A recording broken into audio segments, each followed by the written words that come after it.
Hi, everyone. I'm Brian Smith, and welcome to our Friday night huddle. Julia Haskins coming up shortly. Going into tonight, just 2 weeks remain for the area high school football regular season. It's our game of the week. Eastern District, Churchland taking on Maury. Connor Reel was there.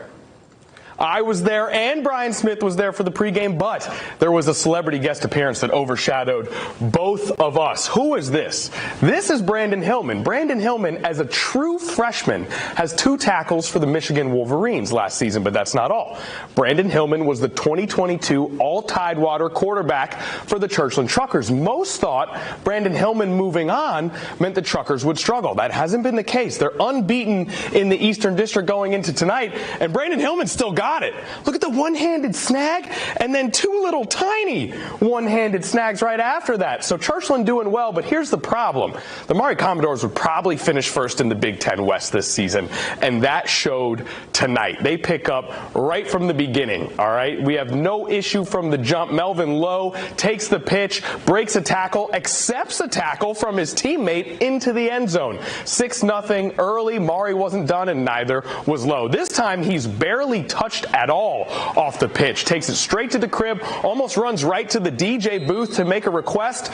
13-0 Maury. They keep it on the ground with a perfectly executed play here. LeBron Bond in for the touchdown, 19-0. We're going to skip a couple touchdowns so we can show you some work through the air. Autori Newkirk to Josh Powell, 41-0, 55-0 at the half, 81-0 for the game. Over their last 4 games, Churchland has won 312-0 combined.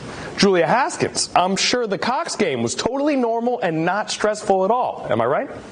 You could not be more wrong, unfortunately. Cox likes to put themselves in difficult situations. They've been taking some of these games down to the wire, and it was no different tonight.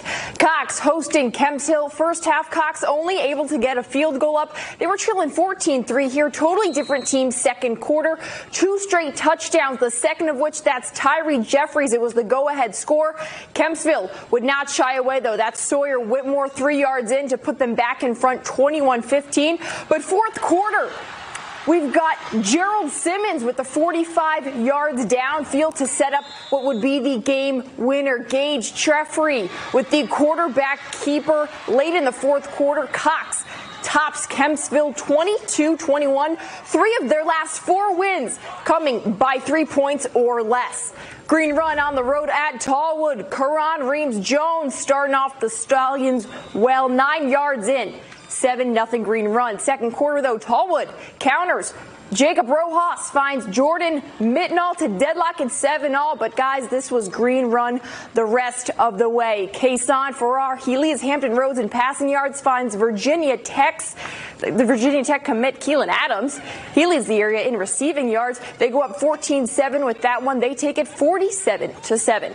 Other area scores, we've got Lansdowne over First Colonial, Princess Anne falling to Bayside, Kellam falling to Salem, and Grassfield falling to Western Branch. It's been a rough up and down season for Lake Taylor. A chance to try and finish up their season strong, taking on Norcom this evening. It was also homecoming for Hank Sawyer and his squad. They led 20-6 at half. They got more in the third quarter. Jameer Sporty Freeman, the nice 17-yard toss to the big fella, Elijah Washington. He mossed the defender. The 2-point good. They make it 28-6. Still in the third, Greyhounds answer. They get within 28-14. Terrell Grant. Oh, put this one a pretty pass and finding Matthew Outen, who was out. 87-yard hookup. Norcom within 8 at 28-20. The extra point no good. But the Titans, well, they kept them at arm's length. Freeman, 28-yard dart to Washington. That made it look easy. Lake Taylor winner, 34-28. Granby on the road at Manor. Things were scoreless in the first quarter. Mustangs with the ball. Kendrick Soul to Devontae Brown. But it resulted in no points. Comet defense coming through. Soul's pass will get intercepted by Granby's Cameron Harris. Comets wind up winning this one. Christian Post going up top and finding Eamon Cuffey.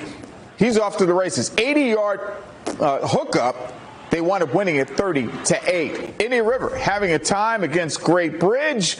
Braves on the offensive. Tyler Allison throwing this one, and great catch by Anthony Morris. Made it 7-0. The defense coming through. This pick six by Trey Vascanyan goes to the house. Braves win it 33-13. Other action. Oscar Smith the winner, as was Gloucester. They edged Woodside. Other action. Lakeland blanked by Nansemond River. Grafton a winner as well. Other action as well. Smithfield edging New Kent. Tab falling to War Hill 37-6 in that contest. Also Pocosin a winner 42-0. Well, as for Kings Fork, they were traveling to Deep Creek tonight. They were looking good. They were up 34-0 in the third quarter, but Deep Creek finally getting on the board. Brock Hoffman to Alfred Gill puts them on the board, trailing 34-7. They'd get some help on the defense as well. This would be Jazeg Hill with the pick coming up big there. They were not able to get any score off of that one. Kings Fork getting another one late in the fourth here. Daryl Wilson Jr. taking that one to the house.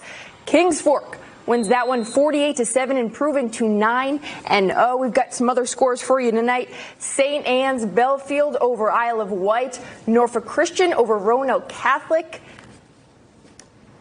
And that's all we got for you. Yeah, and we want to say thank you to Evan Stewart for making it 80 degrees today. And Nicole, take us home.